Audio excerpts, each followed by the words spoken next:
edição da pesquisa Hábitos Culturais, realizadas pela Fundação Itaú em parceria com o Datafolha em 2023, aponta que para 54% dos entrevistados, realizar atividades culturais promove bem-estar e ajuda a enfrentar questões de saúde mental. E entre os principais benefícios, destacam-se a redução do estresse e da sensação de tristeza e de solidão. Para falar sobre o papel da arte na prevenção de transtornos psíquicos, o Espaço Livre de hoje recebe a coordenadora de projetos socioculturais da Secult, Roberta Cornelli, e a psicóloga e professora Patrícia Spindler. Roberta é pedagoga, mestre em educação e especialista em direitos humanos.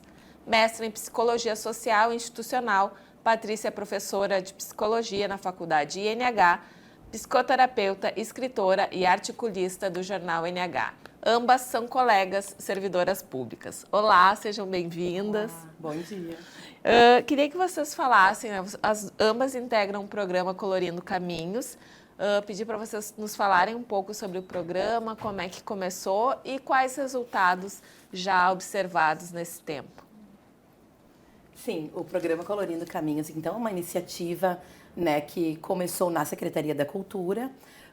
Na volta, então, da pandemia, da Covid, a gente se reunia para pensar como a gente ia estar levando para a comunidade de novo o direito à cultura. Mas aí aconteceu a preocupação de que as pessoas não estavam bem, né, estavam com a saúde mental abalada, estavam muito tristes, né?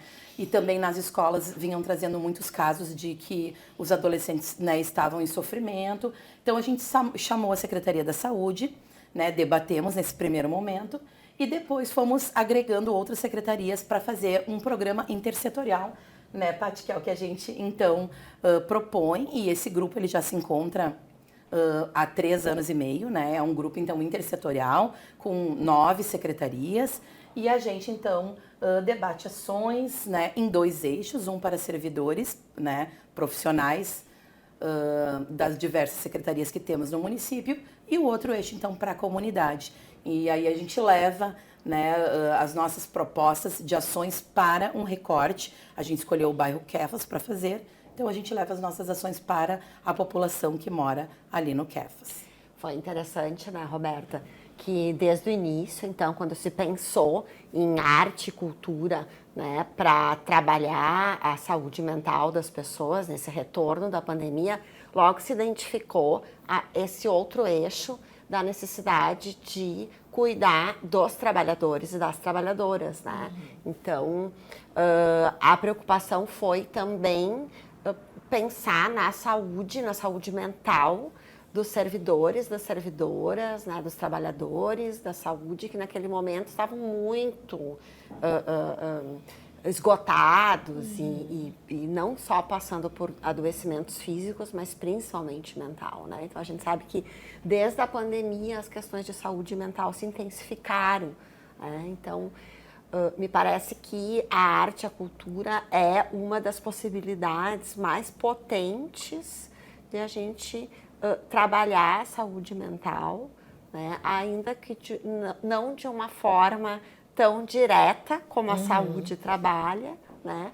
Mas que vai permeando toda uma possibilidade de direitos, né? e de opções de fazer, né? E de conviver que as pessoas precisam. Quais são os principais benefícios da fruição cultural para a saúde mental e o que vocês perceberam ao longo desse período, tanto para os trabalhadores quanto a comunidade lá do Kefas?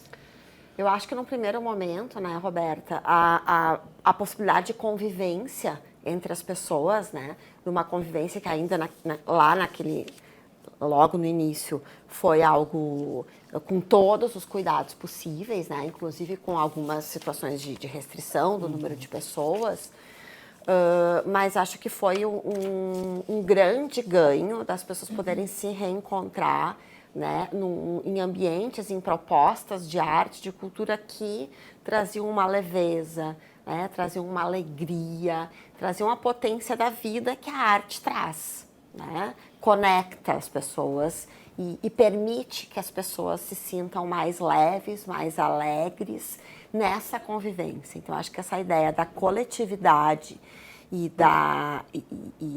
do sentido que a arte faz e traz, né, é muito importante. Assim, as pessoas saíam muito felizes, muito leves, né, se sentindo muito bem e nos dando muito esse retorno. E quando a gente decidiu, né, Paty, fazer então os 2 eixos, né, a gente se preocupou, bom, a gente vai ir para o bairro levar então as propostas culturais, mas aí englobando todas as secretarias, o que cada uma também trazia, mas quem vai cuidar de quem cuida, né, que são os trabalhadores e trabalhadoras, então, municipais. E por isso a gente decidiu fazer um eixo voltado com ações e os encontros, então, no pátio da Dalila, né, que aconteciam, então, a cada tempo, a cada período, né, e naquele momento os trabalhadores e trabalhadoras poderiam se inscrever como artistas também, né, porque a gente descobriu muitos talentos, né, entre os colegas que trabalham, então, em diversas secretarias. Então, a gente abria um chamado para que eles se inscrevessem, a gente fazia um convite, porque a gente conhecia mais ou menos, né, o que cada um gostava, o que cada um gostava de fazer. Inclusive os relatos, né, Roberta, do quanto que na pandemia tocar o seu violão,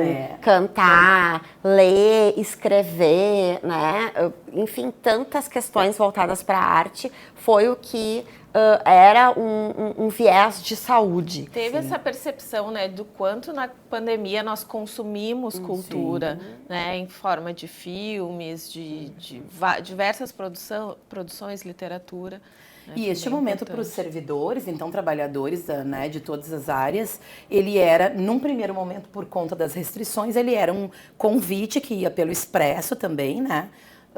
E aí eles podiam se inscrever para participar, porque tinha um número X que poderia, né, por indicação até da própria Secretaria de Saúde, e traziam também os seus familiares e amigos para participar. Então era um momento muito agradável, muito potente dessa troca, desse carinho, né, dessa convivência coletiva e de tu também valorizar e ver o que o colega trazia, né, Paty, pela arte, pelo que gostava de fazer e até por exemplo, a Paty falou de tocar violão. Colegas que relataram, bom, eu aprendi durante a pandemia, né? E daí já gostaram tanto que foram se aperfeiçoando e vinham ali apresentar para os outros colegas. E acho, Dani, que é quando as pessoas conseguem se mostrar, né, a arte para além do trabalho, do trabalhador, né? Eu acho que é essa possibilidade de enxergar as pessoas no seu ser integral, né? Então, não é só aquela parte técnica do trabalho que está sendo colocada ali, mas o quanto que o trabalho promove vínculos que vão para além disso. Então, dessa convivência e de poder ver o colega cantando, tocando, né? E fazendo uma técnica corporal, enfim, que faz com que as pessoas se olhem de outras formas, se reconheçam de outras formas também, ao outro e a si mesmo. Né? Então, foram momentos muito bacanas, assim, das pessoas quererem estar ali compartilhando, né, outros fazeres de uma forma muito integrada, assim. Bom, a Roberta é coordenadora dos projetos socioculturais, como eu já falei, da Secretaria de Cultura, e que tem outras propostas além do Colorindo Caminhos. Qual a importância da cultura também para o desenvolvimento dos territórios, das comunidades e das pessoas em situação mais vulneráveis aqui da cidade? Então, na Secretaria da Cultura, quando a gente iniciou o trabalho com os projetos socioculturais, era com essa intenção da descentralização da cultura, especialmente para os bairros mais vulneráveis, né? E a gente conseguiu construir e fazer um trabalho assim, excelente, a não ser, né? Tem o Colorindo Caminhos, que é com o recorte do Kefas, mas também a gente está integrado em todas as redes de proteção, né? Por conta desse trabalho que também a gente foi fazendo no Colorindo Caminhos, né? Então, nos bairros hoje a gente tem o núcleo de orquestras jovens, que tem hoje 650 vagas, mas que a gente já atingiu quase 500 crianças e adolescentes que participam, né? Que pela música também estão se descobrindo, estão convivendo, né? E a gente tem diversos outros projetos que são que estão levando o benefício da arte, da cultura, né? Tem as narrativas literárias, que um mês ela vai até uma escola para fazer uma rota de bate-papo com escritores e escritoras com estudantes da EJA, e outras vezes a cultura busca, então, com ônibus, né, os estudantes para participar na Biblioteca Municipal. A gente tem o nosso espaço da CEL, né, da Praça CEL, que é muito potente, tem muitos projetos, né, as pessoas estão lá, circula em média de 500 a 600 pessoas de todas as idades, né, para participar dos projetos que a gente tem lá. Então a gente descentralizou muito a cultura, fez muitos projetos e eles estão pela cidade toda, né, para promover a cultura, para descentralizar e para que as pessoas tenham esse direito, né, e que entendam que a cultura é um direito, assim como a moradia, como a educação, né, então... E com o Colorindo, a gente fez uma pesquisa do Marco Zero, né? Para também ver o que o território estava precisando, estava querendo, né? E com isso a gente pôde estabelecer e vem estabelecendo alguns comparativos, né, Roberta, desses resultados, do quanto que foi possível levar aquilo que as pessoas estavam pedindo, né? Então não era algo do que nós, do grupo de trabalho do Colorindo Caminho, simplesmente decidíamos, não. Foi uma escuta da população desse território. Isso faz muita diferença em termos não só da cultura, né, ou da política que a gente vai levando, mas das pessoas, dessa população do território se reconhecer nessas ações. Pra então, fazer acho que sentido, para fazer sentido, e isso configura um elemento muito importante para a saúde mental, né? Faz sentido para as pessoas se engajam mais, as pessoas se sentem muito bem com aquilo. Então, é muito bacana a forma que as pessoas vão se conectando, vão percebendo a cultura circulando, né? O próprio grupo de trabalho intersetorial participando do território, da comunidade, fazendo muita troca com a população. É importante destacar também que se produz muita cultura dentro dos territórios, né? Tem uma ideia, às vezes, elitizada de que é preciso levar cultura, mas as pessoas no seu dia a dia produzem. Isso, por isso que a gente foi escutar, para também conhecer, né, o que eles tinham de potência e de já organizado, estruturado, e a gente aproveitando aqueles espaços e construindo junto com o território, né? E quanto importante também é frisar, né, Paty, essa intersetorialidade para poder construir, né? Para construir projetos que de fato vão fazer a diferença nos territórios. E como a gente já falou, cada território ele tem a sua cultura orgânica, né? Porque a cultura é feita das pessoas que residem ali, que moram ali, né? Então elas são cultura. A gente por si só, né, é um ser cultural. A gente então tem as nossas aprendizagens, nossas vivências que nos formam enquanto pessoa, né? E eu acho que é isso que a gente traz bem no Colorindo Caminhos e também em todos os outros projetos, né, que estão nos territórios da Secretaria da Cultura, que é escutar a comunidade, que é conversar com a comunidade. Porque é como tu falasse, Dani, não adianta daqui a um pouco a gente pensar em levar um grande show ou alguma coisa, né, que a gente pensa que, bom, vou levar para aquele território. Mas o que aquelas pessoas ali querem, o que elas estão pensando, como elas estão vivendo a cultura, né? Então é importante que a gente valorize isso, que a gente converse com as pessoas, e isso, então, durante esse período a gente também fez, né, no Colorindo Caminhos, muito com a ajuda também das agentes comunitárias de saúde. Foram fundamentais. Grandes parceiras. Porque, né, elas são as profissionais que conectam a população aos estabelecimentos de saúde, né? Então, na cultura, elas também foram a nossa referência, né? Como lideranças comunitárias, quase, né? Por estarem ocupando essa centralidade conectando as pessoas, né? E elas têm essa intimidade de entrar na casa das pessoas. Elas são do território. Isso, conhecer as pessoas por nome, por idade. Então, elas têm esse pertencimento que nós, enquanto trabalhadores que estamos nas secretarias, muitas vezes não temos, porque a gente está na secretaria pensando essas ações, mas o quanto foi importante escutar as agentes comunitárias de saúde, e a gente fez vários encontros com elas para pensar como a gente faria, então, essa pesquisa de Marco Zero, que foi o início do nosso trabalho, quais perguntas importantes nós deveríamos fazer para as pessoas, né, para buscar, então, depois a construção dessas propostas que a gente foi levando. Ou já que vocês falaram, a Paty ia falar, mas eu vou perguntar depois se segue. Que vocês falaram nas agentes comunitários, pedi para vocês falarem do documentário que está sendo produzido pelo projeto, né, em parceria com o Cassol. Então, pedi para vocês falarem um pouquinho desse instrumento que está sendo produzido lá no bairro. Eu acho que dá para a gente começar contando. A gente está sorrindo porque é bem emocionante falar sobre isso, né? Porque é uma construção de fato coletiva, foi uma construção feita com as agentes comunitárias da saúde, com a comunidade do bairro, porque quando a gente fez a unidade básica de saúde, de saúde da família, o SF-CEFAS. Isso, que nos acolheu, né, para essas conversas, mas também de ouvindo todas as pessoas envolvidas, as histórias do bairro, como que o bairro era construído, né? Neste início, quando as pessoas vieram morar para Novo Hamburgo, que era uma ocupação, depois as pessoas foram se organizando junto ao poder público naquela época e foram construindo as suas casas, e as pessoas construíram as casas, né? As famílias se organizaram, então eles construíram mesmo a casa, né? Edificaram a casa. Um sistema de mutirões. Mutirão, isso mesmo. E aí aquelas foram histórias, as suas histórias. Isso, e aquelas histórias...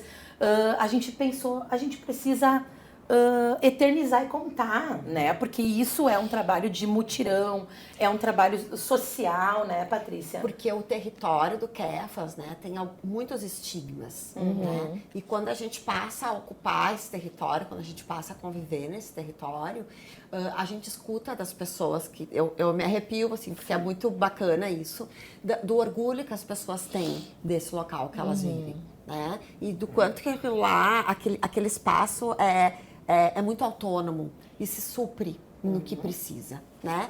A única queixa que eles tinham era a situação do bancário. Só assim. falta ter banco aqui. Que já estava tendo uma lotérica, então dava para facilitar fazer alguns pagamentos, né? Mas, assim, o resto é um território muito completo e que as pessoas não querem sair de lá. As pessoas estão muito bem. Amam o lugar, né? Elas amam então, o lugar. Poder mostrar essa potência, né? Da integridade dessas pessoas que estão nesse território, que construíram esse território, e das gerações que contam essa história dessa parte da cidade, é muito bacana. Para chegar no documentário que tu citas, Dani, a Secretaria de Cultura ofereceu algumas oficinas de audiovisual, então que as próprias agentes comunitárias de saúde fizeram para poder fazer os seus registros com câmera fotográfica, num primeiro momento, a partir do seu próprio olhar, né? Então, de novo, a gente empoderando com algumas técnicas culturais, né, para que essas pessoas construíssem, registrassem o seu olhar a partir da sua vivência, do seu trabalho. Depois, isso evoluiu para a ideia desse documentário, de fazer o registro, né, dessa história.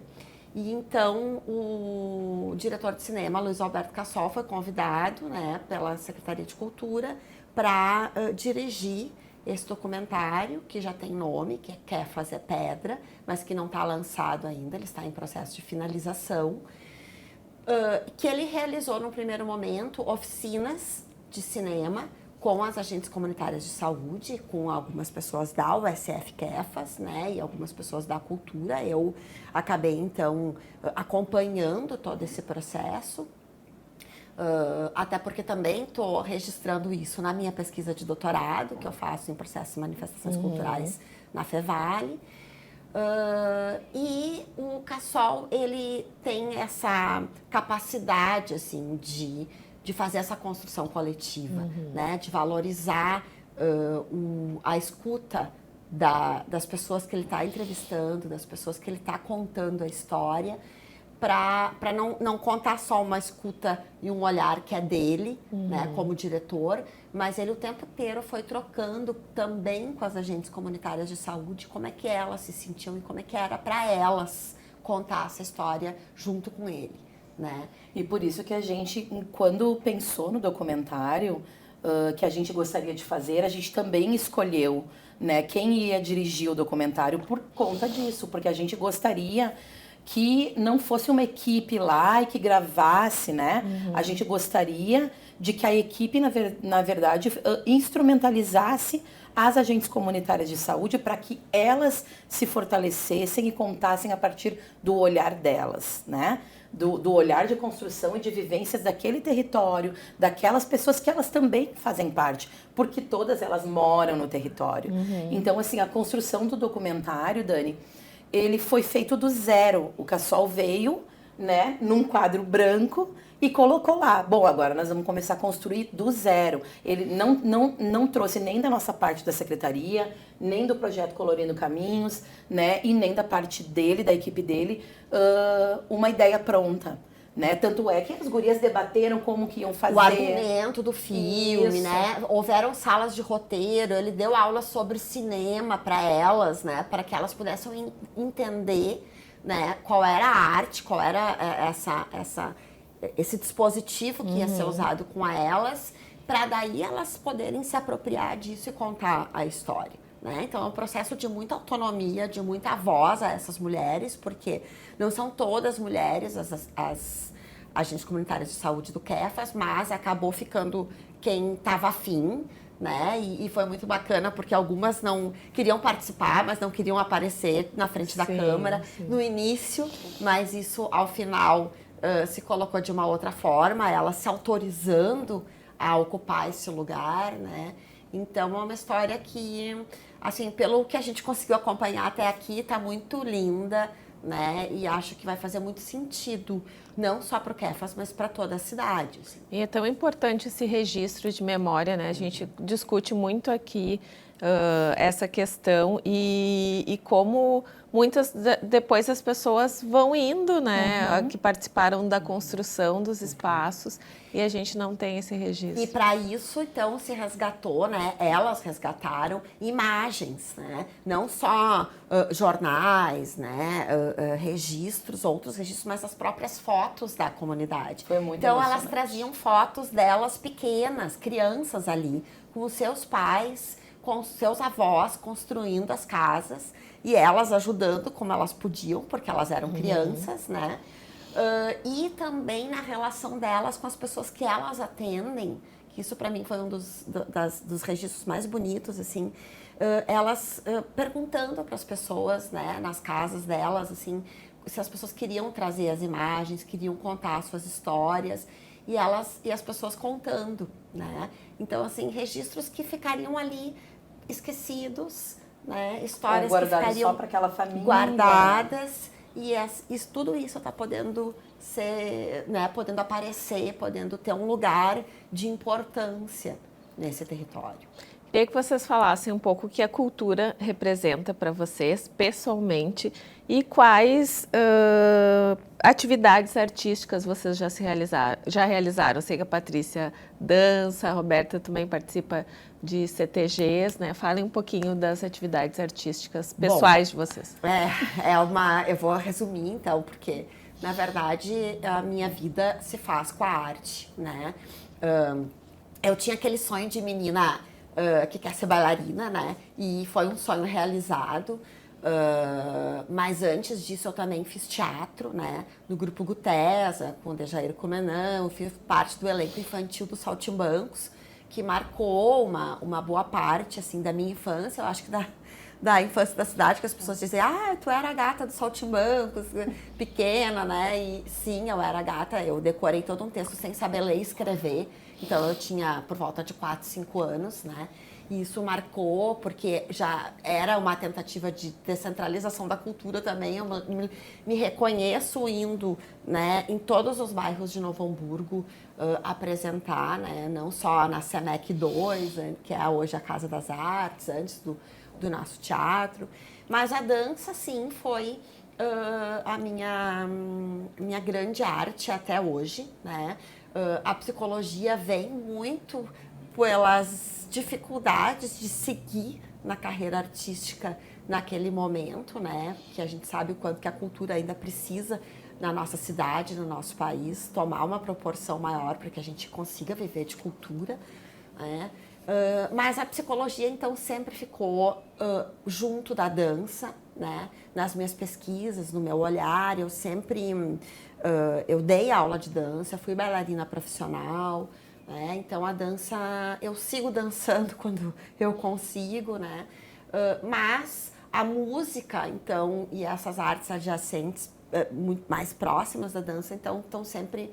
Eu me acompanho, tanto é que o meu doutorado, o meu mestrado, sempre se ligam com a arte, o meu fazer clínico, o meu olhar como psicóloga, né, como agente de transformação social, perpassa pela arte. E eu, bom, agora neste lugar, e engraçado que eu sou professora da rede municipal concursada, né, gurias aqui, mas quando eu fui para a cultura, eu recebi inúmeras mensagens dizendo, agora tu tá no teu lugar. E é verdade, eu me sinto hoje no meu lugar, né? Porque eu também sempre fiz tudo, a minha família sempre me incentivou a participar de tudo, fiz teatro, fiz dança desde muito pequena, né? E claro, sou tradicionalista até hoje, né? Minhas filhas são tradicionalistas, minha filha mais velha escreve poesia, a mais nova toca violino, tá no núcleo de orquestra jovem. Então, a minha família é muito cultural, né? Eu danço até hoje em CTG, a gente foi instrutor de dança artística, né? Hoje a gente só dá aula de dança de salão, então, no tradicionalismo. Então, também, assim como a Paty, a gente é feitas, né, de cultura.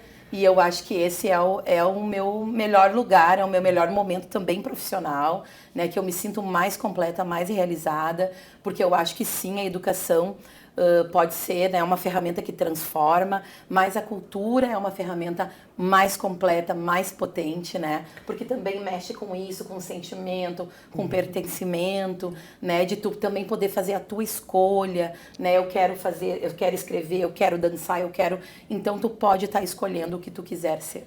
Só para complementar, Dani, eu sou psicóloga da Secretaria de Segurança, né? Trabalho na diretoria da Guarda Municipal, mas acabo, então, assim, muito próxima da cultura e também trabalhando em alguns momentos com a cultura justamente para isso, né? Porque eu acabei esquecendo de falar tanto da patinação, que eu tive uma carreira bastante longa, né? Como aluna, como profissional da patinação e também como professora, mas também da escrita, né? E a escrita perpassando, então, por todas essas questões, não só nos trabalhos na prefeitura, como pelo meu consultório, pelo jornal, quando eu escrevo, mas essa composição de pensar a escrita como uma produção de se expressar, né? Então, acho que a saúde mental, ela tá sim, Roberta, né? A cultura é uma possibilidade da gente se expressar e tudo que a gente consegue se expressar nos ajuda, né, a entender os nossos sentimentos. Elaborar a nossa vida, né? Elaborar uma série de simbolismos, de essa códigos. é uma questão que eu quero te fazer. Recentemente, tu fizeste uma oficina também sobre escrita e saúde mental. Como é que a escrita nos auxilia, né, a lidar com as nossas questões emocionais? A gente percebe que hoje, né, na nossa época, a gente escrevia muito mais, tinha diário, agenda, né, conseguia colocar, de certa maneira, os sentimentos para fora, mesmo que, né, não fosse publicar esses textos, mas hoje em dia percebe-se que o jovem faz menos isso ou acaba fazendo isso de uma forma diferente através das redes sociais, né? Eu acho que fazem, né? Mas é isso, são formas diferentes, né? E também nessa relação, às vezes a escrita é algo mais solitário, né? Então, às vezes a gente acaba guardando na gaveta, se não publica, né? Mas as redes sociais hoje permitem essa troca, então, essa coletividade, né?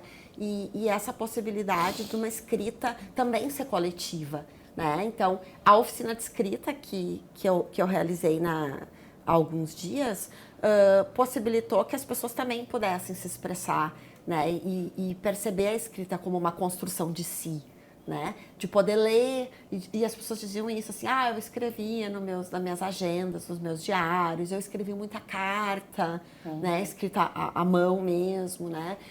Eu escrevo menos hoje porque eu tenho que digitar, mas outras pessoas acabam escrevendo mais no telefone, no computador, em qualquer lugar, né? Mas é sempre legal também ter aquele caderninho na bolsa e poder registrar algumas ideias, porque às vezes a gente conversa com a gente mesmo, né? Quando a gente para escrever e para fazer esse processo de elaboração mental, elaboração psíquica, que nos permite entender algumas coisas que a gente está sentindo, o que aquela situação daquele momento, como aquilo nos impactou, né? Então, eu acho que são coisas que ajudam a elaborar, ou quando a gente quer pensar melhor, porque hoje acho que a coisa está muito no instantâneo, então a gente já sai falando, né?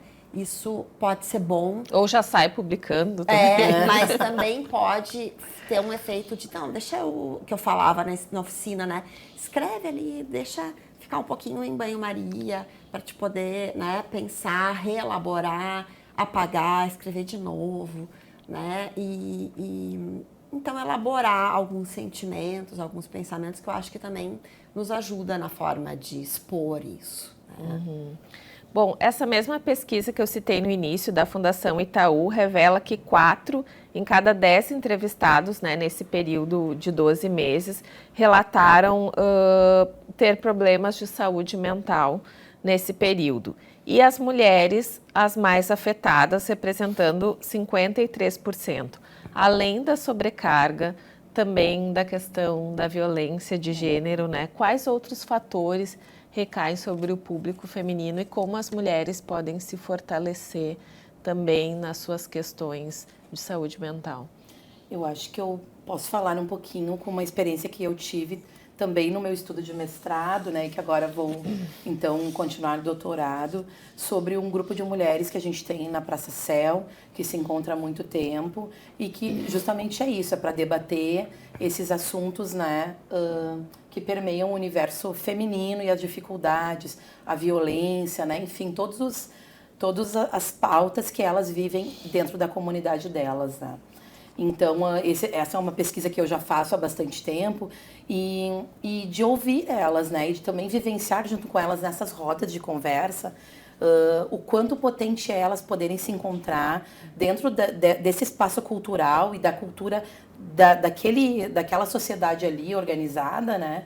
E poderem fazer essas trocas, né? Essa potência que é uma falar para a outra, uma escutar a outra, elas poderem também ir se reconstituindo, né? Reescrevendo a sua própria caminhada, né? Entendendo o seu lugar de fala, entendendo o seu lugar na sociedade, os direitos que elas têm, né? Então isso foi um pouquinho também o que eu pesquisei, escrevi no meu trabalho.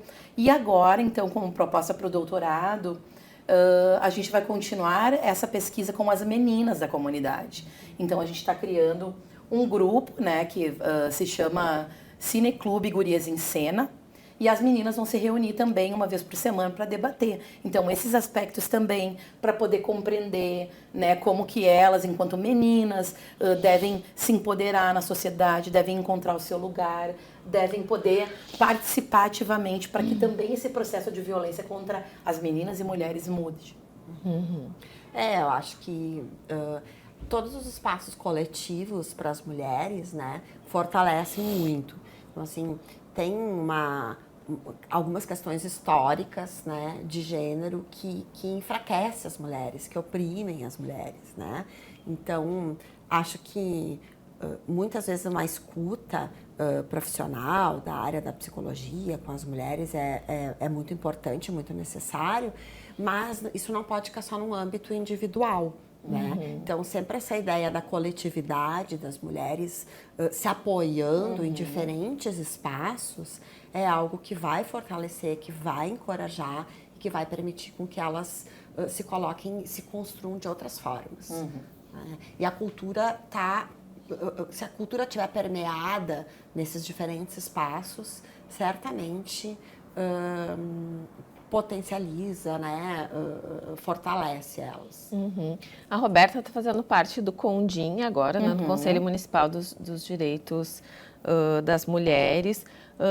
Como é que também essa pauta pode contribuir no CONDIM e a gente também trazer isso para a transformação de políticas públicas, né, para as mulheres, para que também a importância da gente ter programas como Colorindo Caminhos e outras ações, né? Estamos num período eleitoral para que elas continuem como uma política municipal e não uma política apenas de um governo.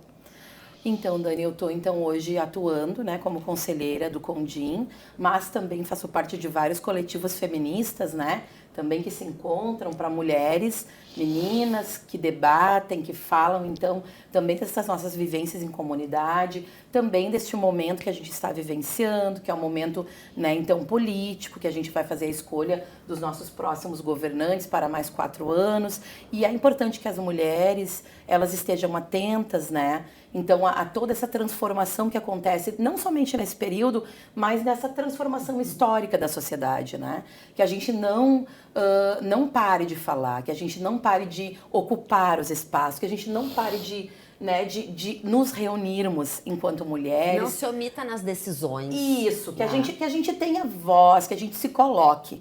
Porque eu acho que uma mulher vai empoderando e vai fazendo com que a outra também se sinta fortalecida para falar a sua opinião. Talvez não seja a opinião de todas, mas que ela tenha uma opinião. E isso precisa ser respeitado, tanto pelas próprias mulheres quanto pelos homens, né? E a gente só vai conseguir construir esse espaço de fala e com menos machismo em qualquer lugar da sociedade se a gente falar e se a gente se apoiar enquanto mulheres. E as mulheres, né, elas têm muito essa função do cuidado, né, que ao mesmo tempo que nos sobrecarrega, né, também nos permite uma outra possibilidade de relação, né, com as pessoas, com aquilo que a gente faz, com aquilo que está à nossa volta, né. Só que a gente tem que parar de ficar fazendo esse cuidado só nos bastidores, né? E também poder se ver fazendo escolhas, né? Por onde a gente vai atuar, o que a gente vai fazer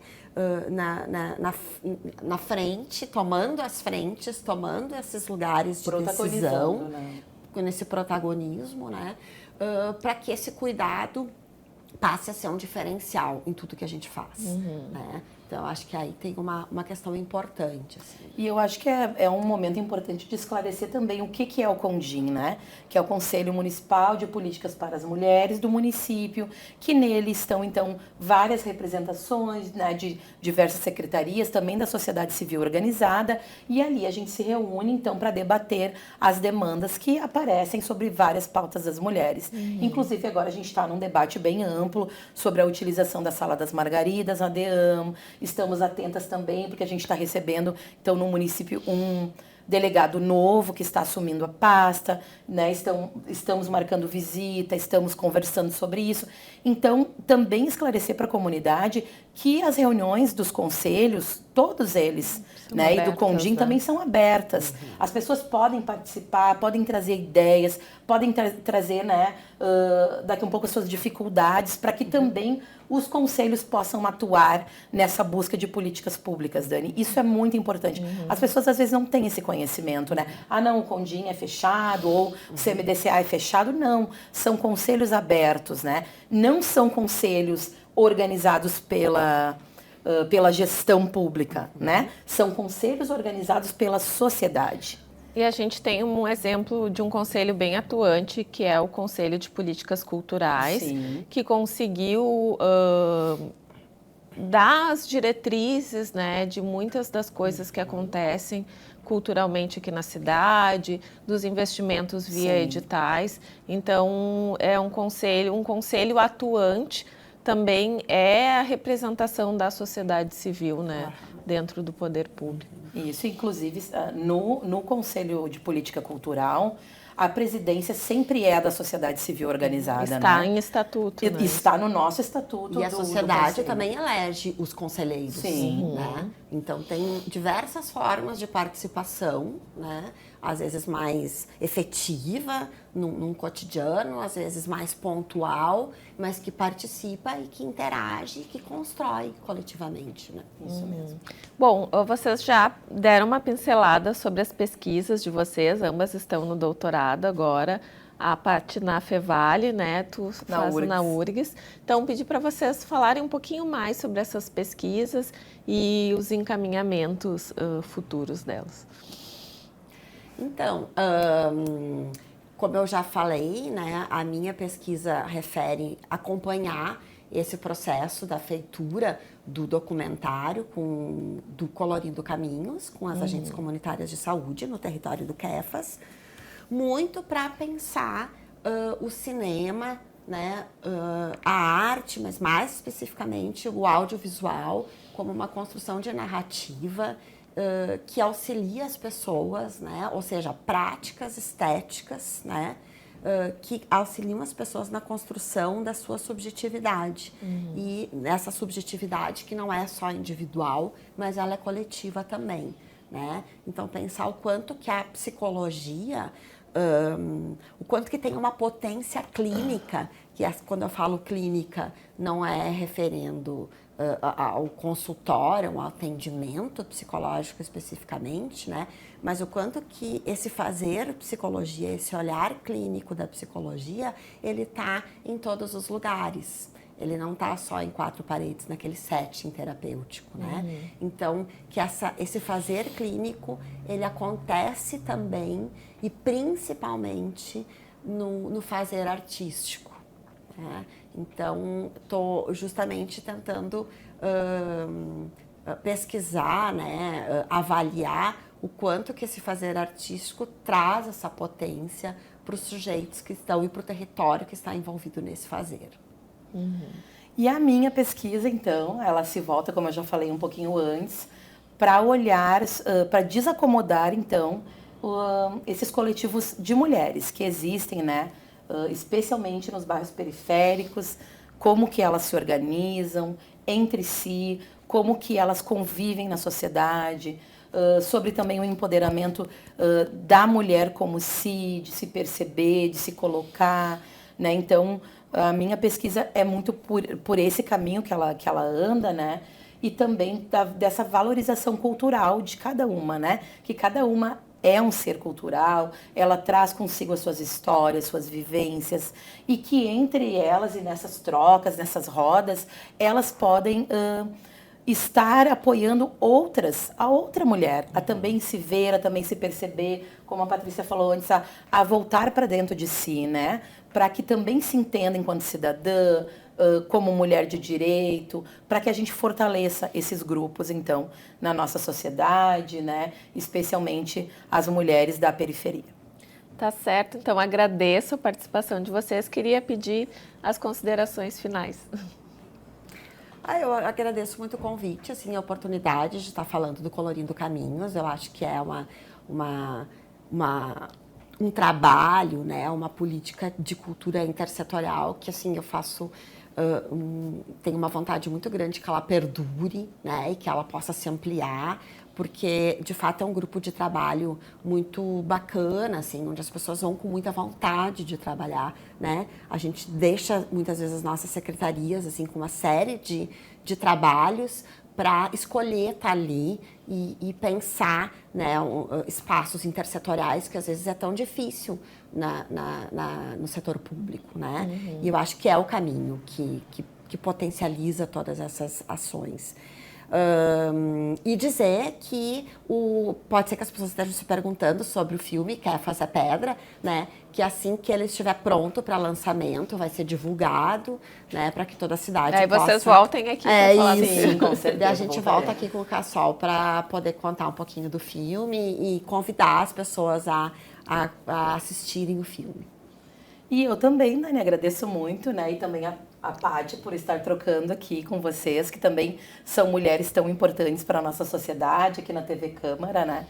E dizer que a gente fica muito feliz de ter esse espaço para falar dos projetos que a gente constrói enquanto trabalhador e trabalhadora, enquanto servidor público, né? E que a gente tem esse desejo de que o projeto Colorindo Caminhos, assim como tantos outros que são importantes para a nossa comunidade, já estão consolidados como uma política pública, que eles permaneçam, né? E que eles cresçam cada vez mais e que as secretarias participem cada vez mais, né? Então, dessa construção coletiva, que também é um pouco das nossas pesquisas, né, Paty? Esse poder da construção coletiva, de cada um estar dando a sua opinião, de estar construindo juntos e juntas. Tá Muito certo. obrigada. Eu que agradeço. O Espaço Livre de hoje recebeu a coordenadora de projetos socioculturais da Secult, Roberta Cornelli, e a psicóloga e professora Patrícia Spindler para falar sobre a relação da arte e da cultura com a saúde mental. Você pode assistir a este e outros programas no nosso canal no YouTube e enviar sugestões de pauta também pelos nossos canais de comunicação. No próximo programa estaremos de volta falando sobre cultura, educação, cidadania e sustentabilidade. Até lá!